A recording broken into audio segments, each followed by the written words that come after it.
خوش کلامی کا آسان طریقہ۔ وہ میری سیاحت کا حال سننا نہیں چاہتی تھی۔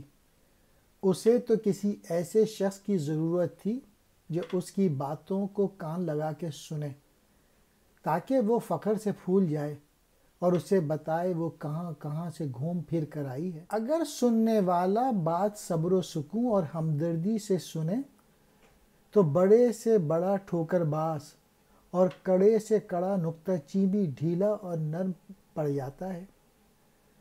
جب زہر بھرا نکتہ چین سانپ کی طرح لہرا رہا ہو اور اپنے منہ سے زہر کے مرغولے اگل رہا ہو، اس وقت اس کی باتوں کو خاموشی سے سننے والا شخص اسے آخر کار رام کرے گا۔ وہ متواتر 3 گھنٹے تک بکواس کرتا گیا اور میں سنتا گیا۔ بس میں تھک ہار کر واپس آ گیا۔